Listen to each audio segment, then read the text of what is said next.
నేను మీకు అప్పగించిన దానిని ప్రభువు వలన పొందితిని. ప్రభు అయిన యేసు తాను అప్పగింపబడిన రాత్రి ఒక రొట్టెని ఎత్తుకొని కృతజ్ఞతాస్తుతులు చెల్లించి దాన్ని విరిచి, ఇది మీ కొరకైన నా శరీరము, నన్ను జ్ఞాపకం చేసుకున్నట్టుకై దీనిని చేయుడని చెప్పెను. ప్రేమ కలిగిన మా తండ్రి, మీకు వందనాలు. నువ్వు ఎంతైనా నిజంగా నమ్మదగిన దేవుడు. ప్రభా, నీ కృపకు మమ్మను మేము అప్పగించుకుంటున్నాం. మాకు సహాయం చేసి ఆ మాటలోని అంతర్యాన్ని మేము అర్థం చేసుకుని నిజంగా కృతజ్ఞత కలిగిన జీవితంతో మేము ప్రభు బలలో పాలు పొందాలి. జ్ఞాపకం కలిగి ప్రభు బలలో పాలు పొందాలి. ఈ విషయాలు మేము అర్థం చేసుకున్నకు మాకు సహాయం చేసి మహిమ పొందుమని యేసు నామమున ప్రార్థించి వేడుకుంటున్నాము తండ్రి, ఆమేన్. పోయిన వారం మనం ధ్యానించాము. మన ముందు ప్రభు బల్ల ఉంది. పోయిన వారం ప్రభు బల్లలో పాలు పొందని వాళ్ళు ఎంతమంది ఉన్నారు?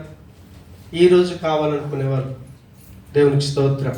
వాక్యం అయిపోగానే నేను పిలిచినప్పుడు మీరు ముందుకు రండి, ప్రభు బల్లలో పాలు పొందొచ్చు.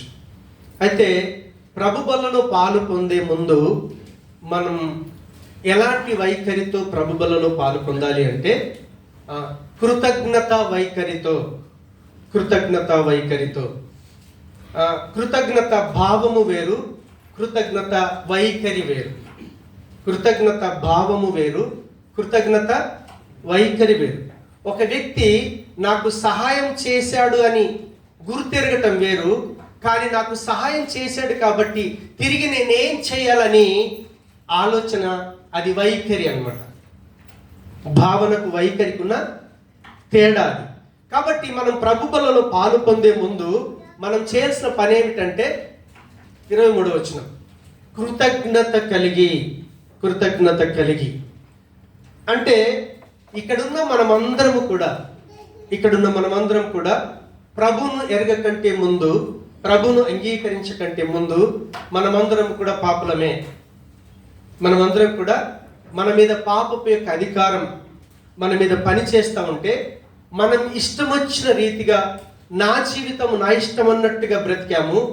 కానీ ఏ పాపమైతే మనల్ని చెడుకు ప్రేరేపించి నరకానికి తీసుకుని వెళ్ళటానికి సాతానుడు ప్రణాళిక చేశాడో, ఆ సాతాను ప్రణాళిక నుంచి ప్రభు అయినటువంటి యేసు క్రీస్తుల వారు మనల్ని తప్పించుట కొరకు పాపంలో చెడులో నశించిపోతున్నటువంటి మనల్ని ఆయన ప్రేమించి, ఆయననే స్పందించి, ఆయననే పరలోకాన్ని విడిచిపెట్టుకొని ఈ భూమి మీదకి వచ్చి మన పాపాన్ని, మన చెడును, మన శాపాన్ని తన మీద వేసుకొని ఆ పాపానికి శాపానికి రావాల్సిన శిక్షను మనము కోరకంటే ముందే ప్రభు అయినటువంటి యేసుక్రీస్తుల వారు సిలువలో చెల్లించేశారు. సిలువలో పాపానికి బలియాగమయ్యారు. పాప పరిహారార్థ బలిగా క్రీస్తు తన్ను తాను అప్పగించుకున్నాడు. ఈరోజు మీరు ప్రభు బలలో పాలు పొందబోతున్నారు అంటే అదేంటి అంటే, అది ప్రభు చెప్పాడు, ఇది నా శరీరము, ఇది నా రక్తము. మీరు తినేటటువంటి ఆ రొట్టె ప్రభు అయినటువంటి యేసుక్రీస్తుల వారి యొక్క శరీరం. అది మీరు తాగబోయే ఆ ద్రాక్ష రసం ప్రభు అయినటువంటి యేసుక్రీస్తుల వారి యొక్క రక్తమై ఉన్నది.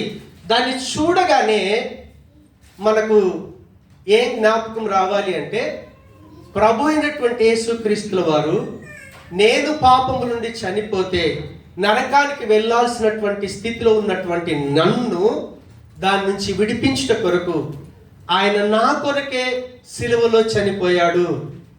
కాబట్టి ఆయనను నమ్ముకొనుట ద్వారా ఆ పాపపు యొక్క బల ప్రభావాల నుంచి నేను తప్పించబడ్డాను. ఆయన నా కొరకే బలయ్యాడు. కాబట్టి ఇప్పుడు తిరిగి నువ్వు చేయాల్సింది ఏంటో తెలుసా? ఇప్పుడు మనం ఆయన కొరకు బలియాగం ఇవ్వాలి. మనం పోయిన వారం చదువుకున్నాం, రోమపత్రిక 12వ అధ్యాయం 1వ వచనం. నిజంగా నా కొరకే ప్రభు చనిపోయాడు, నా పాప జీవితాన్ని మార్చుట కొరకే చనిపోయాడనే ఆ విషయాన్ని కనుక నువ్వు గుర్తెరిగితే, నాకు ప్రభు మేలు చేశాడు, ఆయన చేసిన మేలును మరిచిపోకుండా తిరిగి నేను స్పందిస్తున్నాను అని నీలో గనుక ఉంటే, ఇప్పుడు నువ్వు చేయాల్సింది ఏమిటి అంటే, ఆయన అంటున్నాడు సజీవ యాగముగా మీ శరీరములను ఆయనకు సమర్పించుకొనుడని దేవుని వాత్సల్యమును బట్టి మిమ్మను బ్రతిమాలుకొనుచున్నాను. ఇట్టి సేవ మీకు యుక్తమైనది. సజీవ యాగముగా మీ శరీరములను, ఎవరైతే క్రీస్తులో ఉన్నామని చెప్పుకుంటున్నారో, దేవుని పిల్లలను మనం చెప్పుకుంటున్నారో, వారు చేయాల్సినటువంటి కృతజ్ఞత బలియాగం ఏంటి అనంటే, ఇప్పుడు మన శరీరాలను ఆయన కొరకు అప్పగించుకోవాలి. క్రీస్తు ఆయన శరీరాన్ని మన కొరకు అప్పగించుకున్నాడు కదా, బలియాగం అయ్యాడు కదా. నిజంగా ఆ బలియాగం నా కొరకే అని ఒక వ్యక్తి కనుక గుర్తిస్తే, ఒక క్రైస్తవుడు కనుక గుర్తిస్తే, ప్రభు బలలో పాలు పొందడానికి సిద్ధపడినటువంటి వ్యక్తి కనుక గుర్తిస్తే, ఆ వ్యక్తి ఏం చేస్తాడంటే, ఓహో నువ్వు నా కొరకు బలియాగం అయ్యావు, ఇప్పుడు నేను నీ కొరకు బలియాగం అవుతాను. ఆయన చచ్చిపోమంట్ల ఆయన మన కొరకు ప్రాణం పెట్టి తిరిగి తీసుకోలేని విధంగా బలియాగం అయ్యాడు.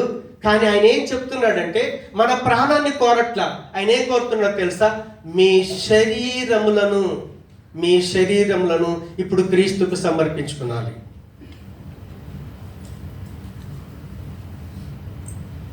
మనం పోయిన వారం కూడా ధ్యానించాం. కొలస్సీ పత్రిక 3వ అధ్యాయం ఒకసారి మళ్ళీ చూద్దాం. 3వ అధ్యాయం, కొలస్సీ పత్రిక 3వ అధ్యాయం 24వ వచనం.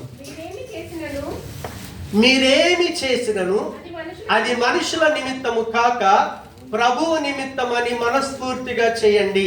మీరు ప్రభు అయిన క్రీస్తుకు దాసులై ఉన్నారు.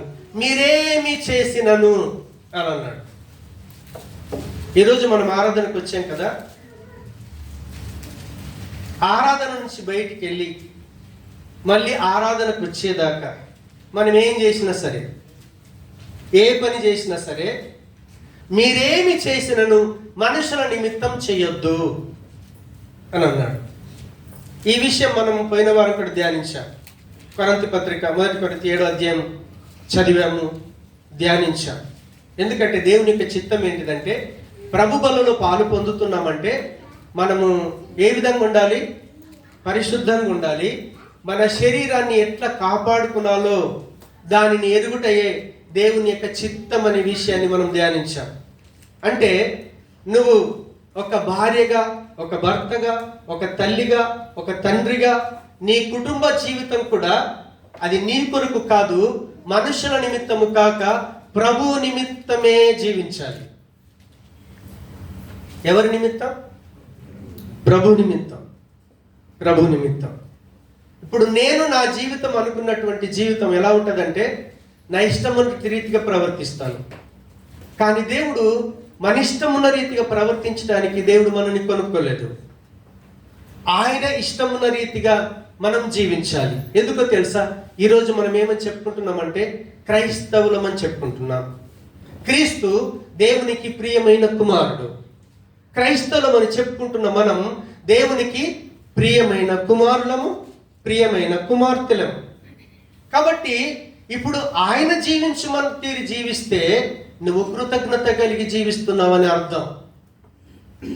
కానీ ఆయన ఇష్టం రీతిగా జీవించకుండా నా ఇష్టానుసారంగా జీవిస్తాను అనుకుంటే ఆయన చేసిన మేలును మరిచిపోయినటువంటి జీవితం. కాబట్టి భార్యలు ఎలా ప్రవర్తించాలో, భర్తలు ఎలా ప్రవర్తించాలో పోయిన వారం ధ్యానించాం. హల్లెలూయా. కొలస్సీ పత్రిక అదే 3వ అధ్యాయం 18వ వచనాన్ని ఒకసారి చూద్దాం. భార్యలారా మీ భర్తలకు విధేయులయుండుడి, ఇది ప్రభువును బట్టి యుక్తమై ఉన్నది. ఓకే, ఇప్పుడు చూడండి, నిజంగా నా కొరకే నా ప్రభు సిలువలో బలయ్యాడు. నా పాప జీవితం నుంచి విడిపించట కొరకే ఆయన బలయ్యి నన్ను విడిపించాడు అనే ఆ కృతజ్ఞత భావం గనుక ఉంటే దేవుడు ఏమంటున్నాడో తెలుసా? భార్యలారా మీ భర్తలకు విధేయులై ఉండండి, ఇది ప్రభువును బట్టి యుక్తమైంది. తగిన జీవితం. ఇప్పుడు చూడండి, ఇక్కడ ఎంతమంది పెళ్ళైన ఆడపిల్లలు, భర్త కలిగిన వారు ఉన్నారో వాళ్ళందరికీ దేవుడు చెప్తా ఉన్నాడు, భార్యలారా. ఇప్పుడు సున్నితమ్మతో మాట్లాడుతున్నాడు. పెళ్ళైన వాళ్ళు ఎంతమంది ఉన్నారో అందరితో దేవుడు మాట్లాడుతూ ఉన్నాడు. మనం చాలాసార్లు ఏమనుకుంటామంటే బైబిల్లో వాక్యం చదివేటప్పుడు అది అన్యులకు అన్వయించుకుంటాం. వాక్యం మనకు అన్వయించుకోము, ఫస్ట్ బయట వాళ్ళ గురించి ఆలోచన చేస్తాము. కానీ దేవుడు అన్నాడు తెలుసా, ఇది మొట్టమొదలు యూదులకే. వాక్యం ఎవరికో తెలుసా, దేవుని ఎరిగిన ప్రజలు వాళ్ళు, ఫస్ట్ వాళ్ళకే. ఆ తర్వాత దేవుని ఎరగని వారికి, యూదులకును గ్రీసు దేశస్తులకు అని మొదలు పెడతాడు. వాక్యం ఫస్ట్ దేవుని పిల్లలకు. చూడండి, ఒక తండ్రి మాట చెప్పేటప్పుడు బయట వాళ్ళ గురించి ఫస్ట్ మాట్లాడు, తన పిల్లల క్షేమం కోరుకుంటాడు. కాబట్టి దేవుని మాట మనకే వర్తిస్తున్నది అనుకుంటే, భార్యలై ఎంతమంది ఇక్కడ ఉన్నారో మీ భర్తలకు విధేయులై ఉంటున్నారా? నీ భర్త తెలియని వాడు కావచ్చు, చదువుకోలేకపోవచ్చు, పెద్ద ఆస్తిపరుడు కావచ్చు, నల్లగా ఉండొచ్చు, పొట్టిగా ఉండొచ్చు, అనారోగ్యంగా ఉండొచ్చు, ఎట్లయినా ఉండొచ్చు, నిన్ను అర్థం చేసుకోలేని స్థితిలో ఉండొచ్చు. దేవునికి స్తోత్రం. కానీ దేవుడు ఒక నియమం పెట్టాడు, స్త్రీకి పురుషుడట శిరస్సు. సంఘానికి క్రీస్తు శిరస్సు అయితే స్త్రీకి పురుషుడు శిరస్సు. కాబట్టి స్త్రీ పెళ్ళైందా 100% తన భర్తకు విధేయత కలిగి జీవించాలి. ఒక క్వశ్చన్ వేస్తే రెండో క్వశ్చన్ వేయటానికి లేదు. గొడవ లెక్క స్టార్ట్ అవుతాయి. భర్తకు మాట చెప్తే లోబడాలి. ఆ మాటకు వాళ్ళు ఏం చెప్తారు తెలుసా, రివర్స్ ఇంకో క్వశ్చన్ వేస్తారు, దానికి జవాబు చెప్పరు, ఇంకో క్వశ్చన్ వేస్తారు. ఇంకో క్వశ్చన్ వేస్తున్నావు అంటే దాని అర్థం ఏంటో తెలుసా, నీ మీద పాపపు యొక్క అధికారం పనిచేస్తూ ఉంది. దేవుని యొక్క అధికారం పనిచేస్తే దేవుడి మాటలు జ్ఞాపకంకి వస్తాయి. నా ప్రభు ఏమన్నాడంటే, నా భర్తకు విధేయత చూపించమన్నాడు. అది దేవుని పిల్లలకు మాత్రమే అర్థమవుతుంది. శిలువ వేయబడిన క్రీస్తు గనక అర్థమైతే దేవుని మాటలు అర్థమవుతాయి, లేదంటే దేవుని మాటలు అర్థం కావు. 100% నీ భర్తకు నువ్వు లోబడాలి. అది క్రీస్తుని బట్టి యుక్తమైనది అంటున్నాడు. దేవునికి స్తోత్రం. ఎందుకు క్రీస్తుని బట్టి? ఒక మనిషి పాపంలో ఉంటే ఆ పాపానికి, దాని పర్యవసనానికి రావాల్సినటువంటి మూల్యాన్ని కేవలం యేసుక్రీస్తు మాత్రమే చెల్లించాడు. ప్రపంచంలో ఎవడూ చెల్లించలేదు. దేవతలు అనబడిన వారు, దేవుళ్ళు అనబడిన వారు, ప్రభువులు అనబడిన వారు ప్రపంచంలో చాలా మంది ఉన్నారు. కానీ ఏ ఒక్కడు కూడా పాపానికి యొక్క పర్యవసనానికి ఏ మూల్యం అయితే చెల్లించాలో ఆ మూల్యాన్ని కేవలం యేసు ప్రభు చెల్లించాడు. ఆయన సిలువలో చేసిన త్యాగమే ఈరోజు ఆయన శరీరాన్ని తినటానికి సిద్ధపడుతున్నాం. క్రైస్తవ జీవితం అంటే చర్చ్కి వచ్చో, పాట పాడో, వాక్యం చదువు వెళ్ళిపోయే జీవితం కాదు. సంఘం నుంచి, చర్చ్ నుంచి బయటికి వెళ్ళిన తర్వాత నీ వ్యక్తిగత జీవితం, నీ భర్తకు లోబడే జీవితం ఉందా? ఆలోచన చేయి. లేకపోతే ఈరోజు నువ్వు మార్చుకో. నువ్వెప్పుడైతే మార్చుకుంటావో అప్పుడు కృతజ్ఞతతో ప్రభు బలలో పాలు పొందుతున్నావు అని అర్థం. రెండోది ఏమంటున్నాడు తెలుసా? నెక్స్ట్ వచనం, భర్తలారా మీ భార్యలను ప్రేమించుడి, వారిని నిష్ఠూర పెట్టకండి. పెళ్ళైన మంది ఎంతమంది భర్తలు ఉన్నారు ఇక్కడ? నేను భర్తనే, మా ఆవిడ ఇక్కడే ఉంది. హల్లెలూయా. చేతెత్తండి దయచేసి వినబడితే. హల్లెలూయా. అది మన కొరకే, అది మన కొరకే. ఆయన అంటున్నాడు, భర్తలారా మీ భార్యలను ప్రేమించండి.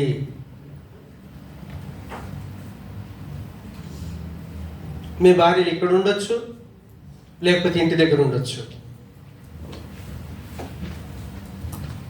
పెళ్లి చేసుకున్న భార్యలారా మీ భర్తలు ఇండియాలో ఉండొచ్చు, ఇక్కడైనా ఉండొచ్చు. ఎక్కడ ఉన్నా సరే ఖచ్చితంగా నీ భర్తకు విధేయత చూపించాలి. భర్తలారా మీ భార్యలను ప్రేమించండి, వారిని నిష్ఠూర పెట్టకండి. చాలామంది ఈ రోజుల్లో చెప్పే జవాబు ఏంటో తెలుసా? నా భార్య నన్ను అర్థం చేసుకోలేదండి, నా భార్య ఏ రోజు నన్ను ప్రేమగా పిలవలేదండి. పెళ్లి చేసుకొని పిల్లలకని కుటుంబం అయ్యాక భార్య బాగానే కనిపిస్తుంది, భార్య దగ్గరున్నప్పుడు బాగానే కనిపిస్తుంది, భార్య కొంచెం దూరంగా ఉంటే భార్య కనిపించదు. కళ్ళ ముందు ఎవరు కనిపిస్తే వాళ్ళే, కళ్ళ ముందు ఎవరు కనిపిస్తే వాళ్ళే. దుబాయ్లో ఇలాంటి సెటప్లు బాగా ఉన్నాయి, ప్రత్యేకంగా క్రైస్తవులలో. ఇక్కడ అలాంటి వాళ్ళు ఎవరైనా ఉంటే దయచేసి మీరు మార్చుకోండి. బయట వాళ్ళతో నాకు అనవసరం, బయట సంఘాలతో నాకు అనవసరం. ఒక తండ్రికి తన కుటుంబం పట్ల ఎట్లా అవసరమో ఒక సేవకుడికి తన సంఘంలో ఉన్న పిల్లల గురించి అవసరం. దేవుడు ఈరోజు మనతో మాట్లాడుతూ ఉన్నాడు, భర్తలారా మీ భార్యలనే మీరు ప్రేమించండి. ఆమె నల్లగుండొచ్చు, పొట్టిగుండొచ్చు, జుట్టు లేకపోవచ్చు,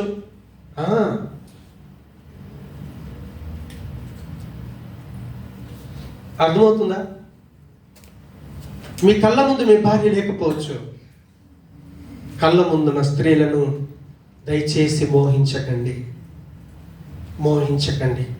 స్త్రీలారా, పురుషులారా, పెళ్ళైన భర్తలారా, పెళ్ళైన భార్యలారా, దేవుడు మనతోనే మాట్లాడుతూ ఉన్నాడు. ఈరోజు సంఘాల్లో పాపం జరుగుతూ ఉంది. ఎందుకంటే అటు భర్త దూరంగా ఉన్నాడు, ఇటు భార్య దూరంగా ఉంది. ఈ శరీరం పాపాన్ని ప్రేరేపిస్తుంది కాబట్టి ఆ పాపాన్ని ప్రేరేపించే శరీరాన్ని క్రీస్తు సిలువలో నలగొట్టుకున్నాడు. ఆయన నలగొట్టుకున్నదే నిజమే అయితే ఆ నలగొట్టబడింది క్రీస్తు శరీరం కాదు, నా శరీరం అని నువ్వు గుర్తిస్తే నీ భార్యనే ప్రేమించగలుగుతావు. ఎందుకో తెలుసా? ఆమె దేవుడు నీ కొరకు ఏర్పాటు చేసిన బహుమానం. ఆమె ఎవరో తెలుసా? నీ ప్రక్కటి ఎముక. ఆదాము చెప్పాడు, ఈమె ఎవరో కాదు, నా ఎముకలో ఎముక, నా మాంసములో మాంసం. కానీ ఎప్పుడైతే పాపంలో పడ్డాడో అప్పుడు ఆ డైలాగ్ మార్చాడు, ప్రభా నువ్వు ఇచ్చిన ఈ స్త్రీ అన్నాడు. పాపము లేనప్పుడేమో నా భార్య అన్నాడు, నా మాంసం అన్నాడు, నా ఎముక అన్నాడు. కానీ ఎప్పుడైతే పాపములో పడిపోయాడో, దోవ నువ్వు ఇచ్చావు కదా ఇవి ఈ స్త్రీ. ఎంత చేంజ్ వచ్చిందో, మార్పు వచ్చిందో చూడండి. పాపములున్న స్త్రీకి, పాపములున్నటువంటి పురుషుడికి, భర్తకు, భార్యకు దేవుడి ప్రణాళిక అర్థం కాదు. ఎప్పుడైతే సిలువ వేయబడిన క్రీస్తు వైపు చూస్తాడో ఆ వ్యక్తికి అర్థమవుతుంది, ఓహో పాపానికి ప్రేరేపించబడిన ఈ శరీరం క్రీస్తు నలగొట్టేశాడే, ఆయనతో నేను సిలువ వేయబడ్డానే, నలిగిపోయింది నా శరీరమే, నా పాపం కొరకు ఆయన నలిగిపోయాడే, ఆ నలిగిపోయిన శరీరాన్ని తినటం కొరకు ఈరోజు ఇచ్చాడే. నిజంగా నీలో మారిన జీవితమే ఉంటే కృతజ్ఞత కలిగి ప్రభు బలలో పాలు పొందుతావు. హల్లెలూయా. ఇంకేమంటున్నాడో తెలుసా? పిల్లలారా అన్ని విషయములలో మీ తల్లిదండ్రుల మాటకు లోబడి వినుడి, ఇది ప్రభువుని బట్టి మెచ్చుకొన తగినది. దేవునికి స్తోత్రం. పిల్లలారా అని అంటున్నాడు. మీరేమి చేసినను మనుషుల నిమిత్తం చేయొద్దు, అది ప్రభు నిమిత్తం చేయాలి. అవునా కాదు? ఇప్పుడు చూడండి, ఇక్కడ పిల్లలు ఉన్నారు కదా, పిల్లలు కానీ మనము కానీ దేవుని సముఖం నుంచి వెళ్ళిన తర్వాత ఎన్ని రకాల పనులు చేస్తున్నామో, ఏ క్రియలు చేస్తున్నామో అది ప్రభు నిమిత్తమే చేయాలి, మనుషుల నిమిత్తం కాదు. హల్లెలూయా. ప్రభు నిమిత్తము నువ్వు భార్యగా ఉంటే నీ భర్తకు లోబడతావు. ప్రభు నిమిత్తము నువ్వు భర్తగా ఉంటే నీ భార్యను ప్రేమిస్తావు.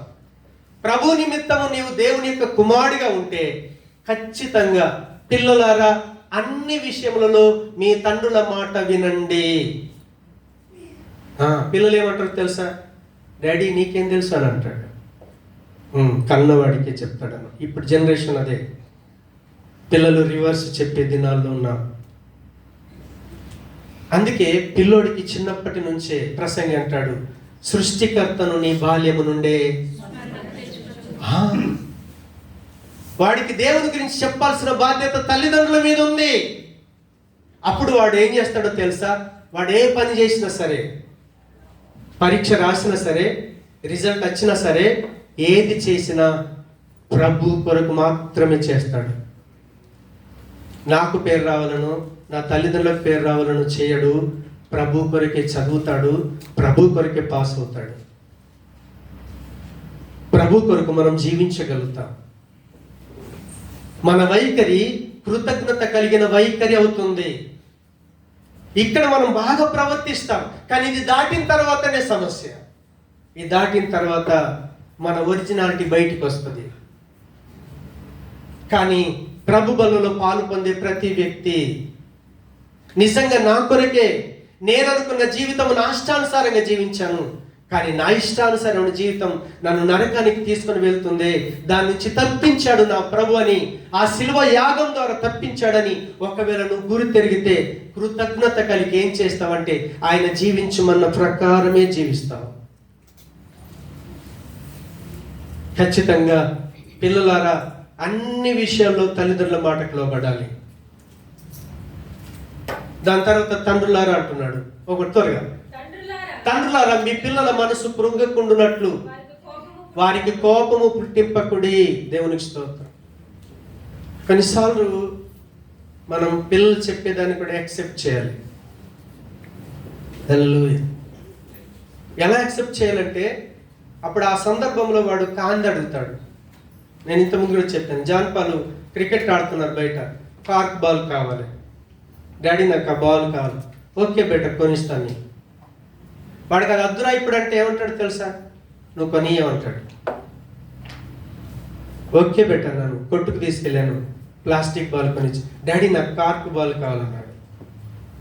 కాదు బేట, కార్క్ బాల్ అయితే వచ్చి తగిలిందనుకో నీ ఏలు ఇరిగిపోద్ది, ఫ్రాక్చర్ అవుద్ది, నష్టపోతావు. నీకు బాగా ప్రాక్టీస్ అయిన తర్వాత నీకు కార్క్ బాల్ కావాలి. అప్పుడు నీకేం కావాలి? ప్యాడ్ పెట్టుకోవాలి, గ్లౌజులు పెట్టుకోవాలి, సేఫ్టీ కావాలి. అంటే దాని అర్థం ఏంటిదంటే, కార్కు బాల్ వచ్చి తగిలితే నీకు గాయం అవుతుంది కాబట్టి దాని నుంచి నువ్వు కాపాడబడాలంటే సేఫ్టీ కావాలి. ఈ రబ్బర్ బాల్ అయితే సేఫ్టీ అవసరం లేదు. అందుకే పిల్లోడు చెప్పిన దాన్ని యాక్సెప్ట్ చేసినట్టే చేయాలి. వాడికి కోపం రాకుండా చూసుకొని మన లైన్లో కానీ తీసుకొని రావాలి. అందుకే అంటాడు, మీ పిల్లలను ప్రభు యొక్క బోధలో, క్రమశిక్షణలో మీరు పెంచాలి. హల్లెలూయా. నా పిల్లలు నా ఇష్టం అంటారు. నీ ఇష్టం కొరకు దేవుడు ఇవ్వలా. బైబిల్ చదవండి. నా కొడుకును డాక్టర్ చేపిస్తా, ఇంజనీర్ చేపిస్తా, లేకపోతే కలెక్టర్ని చేపిస్తా అని చదివిస్తారు. దేవుడు అందుకొరకు ఇవ్వలా. సరే, కలెక్టర్ చేయటం అన్యాయమా? డాక్టర్ చేయటం అన్యాయమా? కాదే, కాదు. ఫస్ట్ నీవు నీ పిల్లల్ని దేవుడి కొరకు పెంచాలి. అప్పుడు నువ్వు ఏ జాబ్ చేసిన దేవుడికి మహిమ వస్తుంది. ఒక రాజు దగ్గర ప్రధానమంత్రి పనిచేస్తా ఉన్నాడు. ఆ రాజుకు అర్థమైపోయింది, ఈయన యెహోవా దేవుని నమ్ముకున్నటువంటి వ్యక్తి కాబట్టి నిజంగా ఆయన ఏ తప్పిదం చేయడు, ఆయన లోపల ఏ పాపం ఉండదు, ఏ లోపం ఉండదు. ఆ వ్యక్తిని బట్టి ఆ రాజు అన్నాడు, నిజంగా వీళ్ళ దేవుడే నిజమైన దేవుడు. దానియేలు దాదాపు 4 రాజుల కాలంలో ప్రధానమంత్రిగా చేశాడు. రాజులు మారారు, తను మారలా. కానీ ఏ రాజు వచ్చినా ఏం సాక్ష్యం చెప్పాడు తెలుసా? దానియేలు దేవుడే నిజమైన దేవుడు. నువ్వు కలెక్టర్ చేసినా, డాక్టర్ చేసినా, ఇంజనీర్ చేసినా, పైలట్ అయినా, ఏదైనా నీ దేవుడికి మహిమ రావాలి.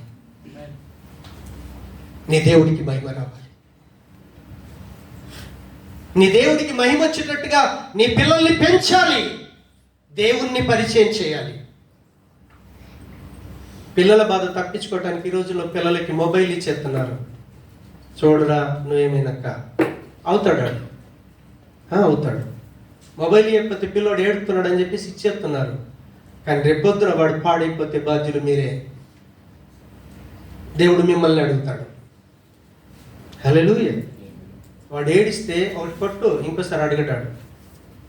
చంప మీద వాసావా అడగడాడు. మీరు ప్రేయర్ కూర్చున్నప్పుడు పిల్లలకు తెలియగా అది ఇది ముట్టేస్తారు, చింపేస్తుంటారు కదా. బైబిల్ అక్కడ పెట్టు, ప్రార్థనలో కూర్చో, వాడు ముట్టాడా చంప మీద ఒకటే వాడికి అర్థమైపోతుంది, దీన్ని ముడితే మా మమ్మీ కొట్టుద్ది. ప్రార్థనలో అల్లరి చేస్తే మా మమ్మీ కొట్టుద్ది. వాడికి నేర్పు, వాడికి నేర్పు. అప్పుడు ఎక్కడ వెళ్ళినా నీ పిల్లల ద్వారా దేవుడికి మహిమ వస్తుంది, మీకు పేరు వస్తుంది. మీ బిజీలో మీరు పడి పిల్లల్ని నాశనం చేయకండి, పిల్లల్ని నాశనం చేయకండి. అందుకే అంటున్నాడు, తండ్రులారా మీ పిల్లల మనస్సు కృంగకుండానట్లు వారికి కోపము పుట్టింపకండి. త్వరగా నెక్స్ట్. దాసులారా, నేను ఇది పోయిన వారం ధ్యానించాను. మనం ఏ జాబ్ చేసినా సరే ఎలా చేయాలో తెలుసా? అక్కడ మనుషులు చూస్తున్నారని చేయకండి. మనం లేబర్మే, మన ముందు ఫోర్మెన్ ఉంటాడు, ఇంజనీర్ ఉంటాడు, ఎవడో ఉంటాడు. కానీ చాలా మట్టుకు మనం ఏం చేస్తాం తెలుసా? వాడు చూసినప్పుడే పని చేస్తాం. వాడు అటు వెళ్ళాడా, ఫ్రీ అయిపోతుంది, వచ్చాడా, మళ్ళీ ఇంక చెంచగిరి ఆడి మీద నుంచి చెప్పేసి టైం పని చేసేటోళ్ళుగా చాలా మంది ఉంటారు. వాడి ఉద్దేశం ఏంటో తెలుసా? 8 గంటలు డ్యూటీ నాది, ప్రొద్దుట 6 గంటలకు పని చేసామా, మళ్ళీ పని చేసి రావాలి, నా సాలరీ నాకు రావాలి, కష్టం కాకూడదు. నువ్వు వెళ్ళింది ఎందుకో తెలుసా? వాడు సాలరీ ఇచ్చేది ఎందుకో తెలుసా? నువ్వు కష్టపడటానికి. అధికారి చూస్తున్నాడని పని చేయకుండా కూర్చోకూడదు. ఎందుకో తెలుసా? అధికారిని పెట్టింది నీ యేసయ్య, ఆ పని ఇచ్చింది యేసయ్య. నువ్వు పని చేస్తున్నావా లేదా ప్రభువు నిన్ను చూస్తాడు. నెక్స్ట్.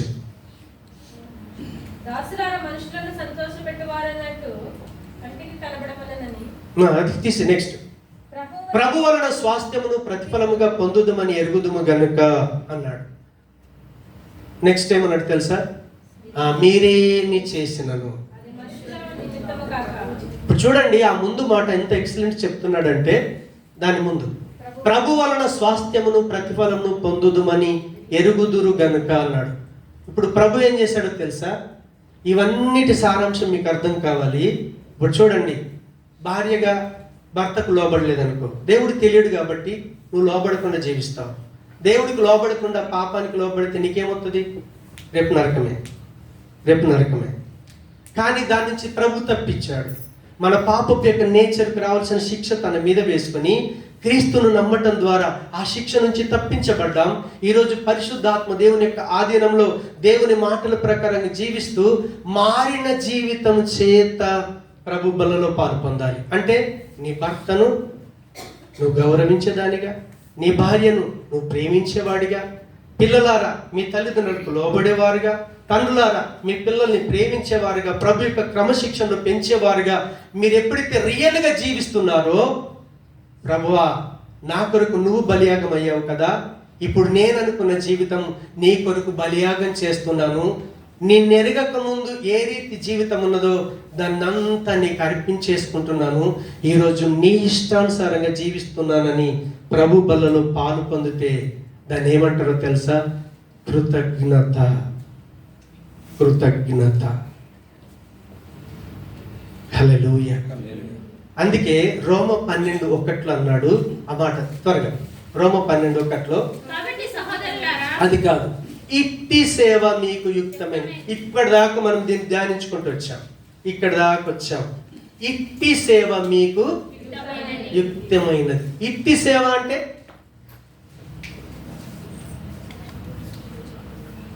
ఇప్పుడు మీరు చెప్పాలి త్వరగా. ఇట్టి సేవ అన్నాడు కదా, ఏంటిది ఇట్టి సేవ?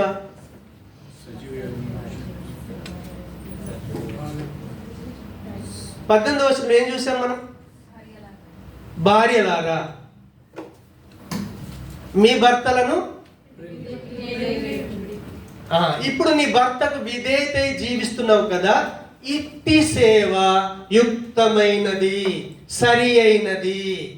నీ భర్తకు నువ్వు విధేయత చూపిస్తున్నావే, తిరిగి క్వశ్చన్ వేయకుండా, ఈ సేవ దేవుడికి యుక్తమైనది.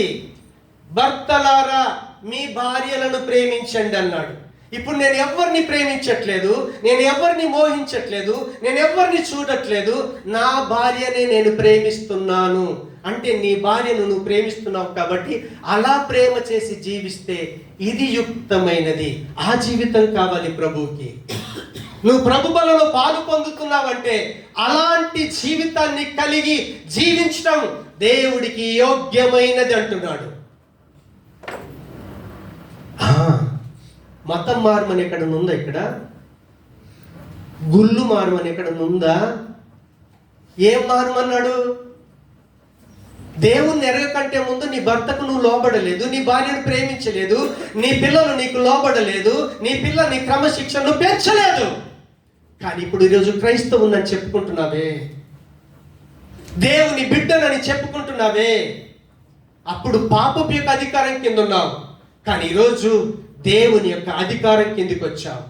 పాపపు యొక్క అధికారం నుంచి విడిపించడం కొరకు క్రీస్తు సిలువలో నీ కొరకు బలియాగమయ్యాడు. నిజంగా నా కొరకే బలియాగమయ్యాడని నువ్వు గుర్తెరిగితే, నువ్వు తిరిగి స్పందిస్తే, ఇప్పుడు నీ జీవితం ఎలా ఉండాలో తెలుసా?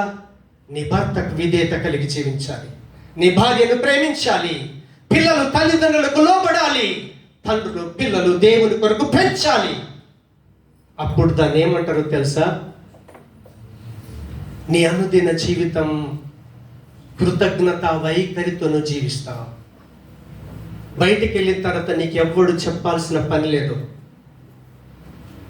ఇక్కడికి వచ్చాక నీ జీవితాన్ని విమర్శించుకుంటే నీకేమి దొరకదు.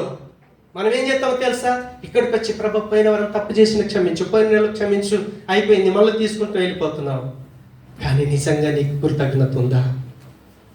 దేవుడు నిన్ను ఆ స్థితి నుంచి విడిపించాడా? నేను గుర్తెరిగావా? నువ్వు ఎలా జీవిస్తున్నావు? ఎలా జీవిస్తున్నావు? ఆలోచన చేయి, ఆలోచన చేయి. ఆయన అంటున్నాడు, ఇట్టి సేవ మీకు యుక్తమైనది. మీ శరీరాలను దేవునికి సజీవ యాగంగా అర్పించుకునాలి. ఈ శరీరంతో ఎన్ని రకాల జీవితాన్ని జీవిస్తున్నామో, ఎన్ని రకాల పనులు చేస్తున్నామో, ఆ జీవితాన్ని దేవుడు చూస్తున్నాడు. దాన్ని ఏమంటారో తెలుసా? ఒక వ్యక్తి అలాంటి కృతజ్ఞతలో నుంచి గనక దేవుణ్ణి ఆరాధన చేయగలిగితే దాన్ని ఏమంటారో తెలుసా? బలియాగము. ప్రభు మన కొరకు తన్ను తాను సమర్పించుకున్నాడే. కృతజ్ఞత కలిగి బలులో పాలు పొందుకుంటే, ప్రభా ఇదిగో నన్ను నేను నీకు సజీవముగా సమర్పించుకుంటున్నాను, బలి ఆగమైతున్నాను. దాన్ని ఆరాధన అంటారు. ఏమంటారో తెలుసా? జీవితముతో ఆరాధన. ఇక్కడ వచ్చి పాట పాడుతున్నావు, మోసం చేస్తున్నావు. ఇక్కడ వచ్చి వాక్యం చదువుతున్నావు, మోసం చేస్తున్నావు. అన్నీ చేస్తున్నావు, మోసం చేస్తున్నావు. కానీ ప్రభు బలలో పాలు పొందుతున్నావే. ఆ పాప జీవితం నుంచి విడిపించాడని నిజంగా కృతజ్ఞత కలిగి రెస్పాండే అయితే నీ దేవుని నువ్వు బాధ పెట్టలేవు. నీతో కలిసి ఉన్న పరిశుద్ధాత్మని దుఃఖ పెట్టలేవు. ఏ రీతిగా జీవిస్తున్నావు ఆలోచన చేయండి. ఇక్కడున్న మనందరం ఎవరి వ్యక్తిగత జీవితం వాళ్ళకి తెలుసు. బయటోడికి తెలియకపోవచ్చు, నాకు తెలియకపోవచ్చు. కానీ నీలో నివాసం చేస్తున్నాడే పరిశుద్ధాత్మ దేవుడు, తను కళ్ళతో చూస్తున్నాడే నీ దేవుడు. ఆయనకు దాచిపెట్టి జీవించలేవు, ఆయనకు దాచిపెట్టి బ్రతకలేవు. చర్చ్ నుంచి బయటికి వెళ్ళి మళ్ళీ చర్చ్కి వచ్చేదాకా నువ్వే రీతిగా జీవిస్తున్నావు ఆలోచన చేయి, ఆలోచన చేయి. ఎప్పుడైతే అలాంటి కృతజ్ఞత కలిగి జీవిస్తామో క్రీస్తును ప్రపంచానికి చూపించగలుగుతాం, క్రైస్తవ్యాన్ని బ్రతికించగలుగుతాం. పౌలు అన్నాడు, ఇక జీవిస్తున్నది నేను కాదు, నాలో ప్రభువు జీవిస్తున్నాడు. ఎంతమంది ఈ మాట ధైర్యంగా చెప్పగలుగుతాం? ఆలోచన చేయండి, ఆలోచన చేయండి. గలతీ పత్రిక 2:20 అంటాడు, పౌలు సాక్ష్యం చెప్తా ఉన్నాడు, నేను క్రీస్తుతో కూడా సిలువ వేయబడి ఉన్నాను, ఇక జీవించువాడను నేను కాను. ఈరోజు సంఘాల్లో ఉన్న వ్యక్తులు ఎంత భయంకరంగా మారిపోయారో తెలుసా? అమ్మా నువ్వు ఒక తప్పు చేస్తున్నావు, తమ్ముడు నువ్వు ఒక తప్పు చేస్తున్నావు, జీవితాన్ని మార్చుకోమంటే ఈ సంఘాన్ని విడిచిపెడతాడు, ఇంకో సంఘానికి వెళ్తాడు. అవసరం అంటే మాట్లాడాడు, చర్చి మానేస్తాడు, నో ప్రాబ్లం. నష్టం ఎవరికి? దేవుడికా? సరే, వేరే సంఘంలో వేరే క్రీస్తున్నాడా? చెప్పండి. ప్రపంచంలో ఎన్ని సంఘాలు ఉన్నాయో ప్రతి సంఘం, ప్రతి సంఘ బిడ్డ ఒకే ఒక్క క్రీస్తు రక్తంలో కడగబడ్డారు. ఒకే ఒక్క క్రీస్తు రక్తంలో కడగబడ్డారు. కానీ దేవుడు ఏం చేశాడో తెలుసా? ప్రపంచమంతా క్రీస్తులాగా మారాలని దేవుడు ఏం చేశాడో తెలుసా? యెరూషలేములో స్థిరపడినటువంటి అపోస్తులను శ్రమల ద్వారా చెదరగొట్టాడు. చెదిరిపోయిన వాళ్ళు ఎక్కడెక్కడ చెదిరిపోయారో అక్కడక్కడ క్రీస్తును ప్రకటించుకుంటూ వెళ్ళారు. అక్కడ అన్యులు క్రీస్తుని ఎరగటం కొరకు ప్రభువు సహాయం చేశాడు. కాబట్టి ప్రపంచంలో స్థానిక సంఘానికి ఉన్న ప్రాధాన్యత, స్థానిక సంఘానికి ఉన్న ప్రాముఖ్యత ఇంకా దేనికి లేదు. ఒక కుటుంబంలో ఒక భర్త, ఒక భార్య, పిల్లలు ఒక దగ్గర ఎలా స్థిరంగా ఉంటారో ఒక సంఘంలో ఒక కాపరి దగ్గర పిల్లలు అలా స్థిరపడాలి. దాన్ని ఏమంటారంటే స్థానిక సంఘము. ఇక్కడ తిడితే అక్కడ వెళ్ళాం, అక్కడ తిడితే ఇంకో దగ్గరికి వెళ్తాం. అన్నిటికీ మించి ఏంటో తెలుసా? మనల్ని ఎవరు ఫేవర్ చేస్తారో అక్కడ వెళ్ళి స్థిరపడతాం. కొంతమంది ఉన్నారు, అయ్యా నువ్వు మంచి పాట పాడుతున్నావు మా చర్చికి రంటే అక్కడ సెట్ అయిపోయిన వాళ్ళు ఉన్నారు. ఒక మంచి ఆరాధన నడిపించే పిల్లడు సోనపూర్ చర్చికి వచ్చాడు. సార్ నాకు మంచి ఆరాధన నడిపింపు ఉంది, నేను ఆరాధన నడిపిస్తానన్నాడు. నేను అన్న నీ పని అది కాదు. దేవుడు నీకు ఎక్కడ స్థిరపరుస్తాడో దాన్ని గమనించి ఫస్ట్ నువ్వు ఒకటే సంఘంలో నిలబడాలి. కానీ ఈరోజు ప్రపంచం ఏమైందో తెలుసా? షాపింగ్ మాల్ లెక్క అయిపోయినాయి చర్చిలు. షాపింగ్ మాల్ ఇదొకటి కొనుక్కుంటాం, అక్కడ కొనుక్కుంటాం, అక్కడ కొనుక్కుంటాం. చర్చ్ షాపింగ్ మాల్ కాదు, నీ ఇష్టం నెరవేర్చుకోవటానికి. నువ్వు ఒక దగ్గర స్థిరపడాలి. స్థిరపడ్డ స్థలంలో మారిన జీవితాన్ని ప్రభువుకు చూపించాలి. లోపం లేని వాడు ఎవడు లేడు, నాతో సహా. నాలో కూడా ఎన్నో లోపాలు ఉన్నాయి, మీలో ఎన్ని లోపాలు ఉన్నాయి. మనమందరం కలిసి క్రీస్తును చూడాలి, క్రీస్తులాగా మారాలి. ఇప్పుడు ఇక్కడ తప్పు చేసి పట్టుబడ్డాం అనుకో, ఇక్కడి నుంచి వేరే దగ్గర నిలబడతాం. సాక్ష్యం ఉండదు, సాక్ష్యం ఉండదు. నేను ఇక్కడ ఒక తప్పుడు పని చేశాను, నన్ను అందరూ చూశారు, నేను మారిన జీవితాన్ని ఇక్కడే చూపించాలి. నువ్వెక్కడ తలదించుకున్నావో అక్కడనే తలెత్తుకునేటట్టు చేసే దేవుడు నా దేవుడు. అలాంటి జీవితం కొరకు ప్రభువులో స్థిరపడాలి.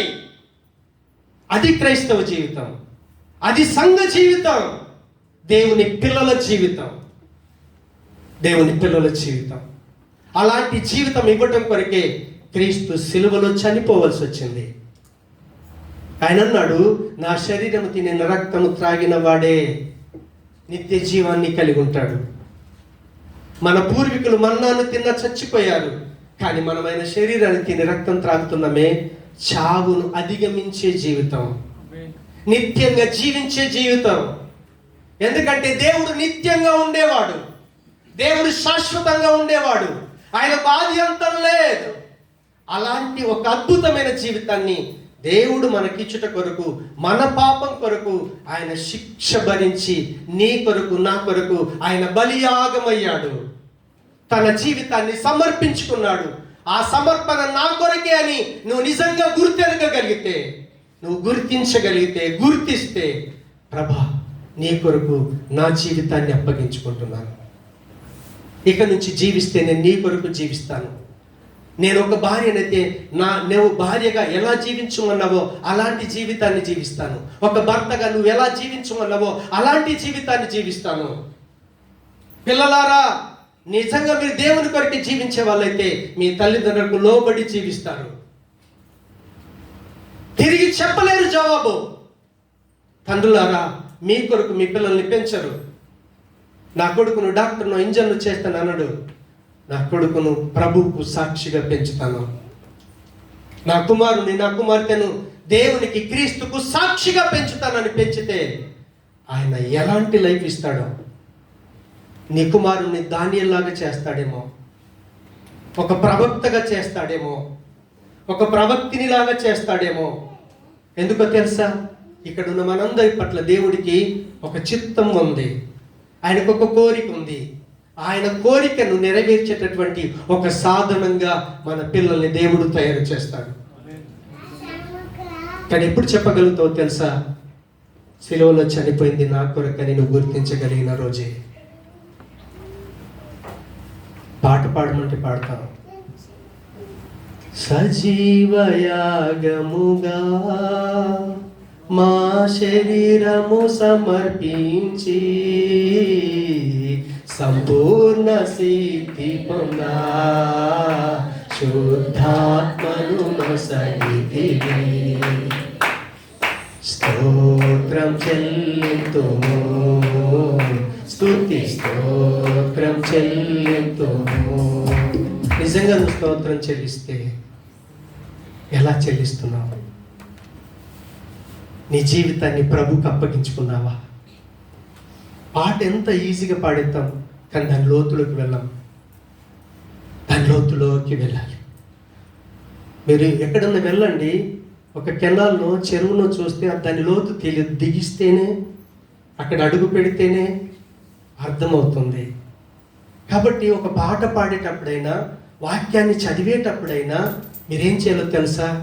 దాని లోతులోకి వెళ్ళాలి. దాన్ని ఏమంటారో తెలుసా? ధ్యానించడం. యెహోవా ధర్మశాస్త్రమునందు ఆనందించుచు దివారాత్రులు. ఎంతమంది ఇక్కడి నుంచి వెళ్ళి బైబిల్ చదువుతున్నారు? చేతిట్టండి, గుండె మీద చేతిస్తుంది. వాక్యమే చదవకపోతే దేవుడి ఉద్దేశం నీకు తెలియదు, ఆయన ప్రేమ నీకు తెలియదు, ఎలా జీవించమన్నాడో తెలియదు, ఎలా జీవించొద్దన్నాడో నీకు తెలియదు. హల్లెలూయా.